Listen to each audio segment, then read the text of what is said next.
গরমে ঠান্ডা যে কোনো ডেজার্ট ভালো লাগে। সারাদিন রোজা রাখার পর শরীরে এনার্জি দেবে, ঠিক এরকম একটা ডেজার্টই আজকে বানিয়ে দেখাচ্ছি।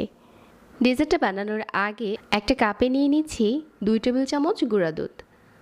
তারপর 1 গ্লাস পানি দিয়ে এই গুঁড়া দুধটাকে গুলিয়ে নিচ্ছি।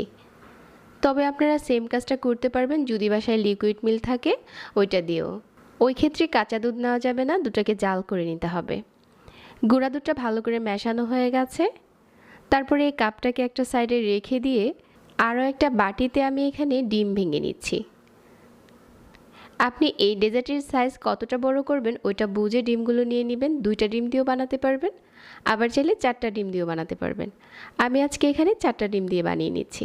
চিনিটাও যার যার স্বাদ অনুযায়ী আমি 3 টেবিল চামচ দিয়ে দিচ্ছি, আপনারা চাইলে আর একটু বাড়িয়ে দিতে পারেন।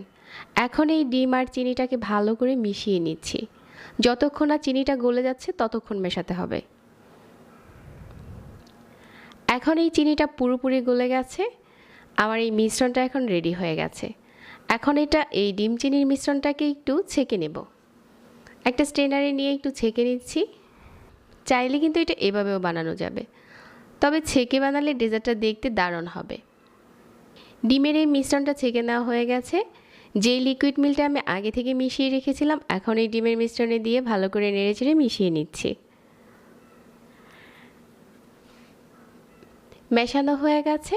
তারপর যে বাটিতে আমরা এই ডেজার্টটাকে সেট করব ওই বাটিতে একটু তেল ব্রাশ করে নিচ্ছি। এখন এই মিশ্রণটা ঢেলে দিচ্ছি। অবশ্যই বাটিটা হিট প্রুফ হতে হবে, আপনারা চাইলে কিন্তু স্টিলের বাটিতেও বানাতে পারেন। এখন এই বাটিটাকে চুলাতে বসিয়ে দেব। আগে থেকে গরম পানি ঢেলে দিচ্ছি একটা প্যানে, আর এখানে একটা স্ট্রেনার বসিয়ে দিচ্ছি। তারপর বাটিটাকে বসিয়ে দিয়ে ঢাকনা দিয়ে ঢেকে দিচ্ছি, আর একদম মিডিয়াম আঁচে ভাপ দিয়ে নিচ্ছি। এভাবে করে বেশ কিছুক্ষণ জাল করে নিয়েছি, আর এখন উপরটা এরকম ফুলে গেছে আর এটা ভিতর থেকেও ভালো করে কুক হয়ে গেছে। তারপর আমি একটা কাঠি দিয়ে চেক করে নিচ্ছি। এখন চুলা থেকে নামিয়ে নর্মাল ফ্রিজে রেখে ঠান্ডা করে নিয়েছি। তারপর সাইডটাকে এভাবে কিছুটা আলগা করে দিচ্ছি, আর একটা প্লেট দিয়ে প্লেটের উপরে ঢেলে নিচ্ছি। তো আমাদের ঠান্ডা একটা ডেজার্ট কিন্তু ঝটপট রেডি হয়ে গেল। নর্মাল ফ্রিজে রেখে এটা পরিবেশন করলে খেতে দারুণ মজার হয়।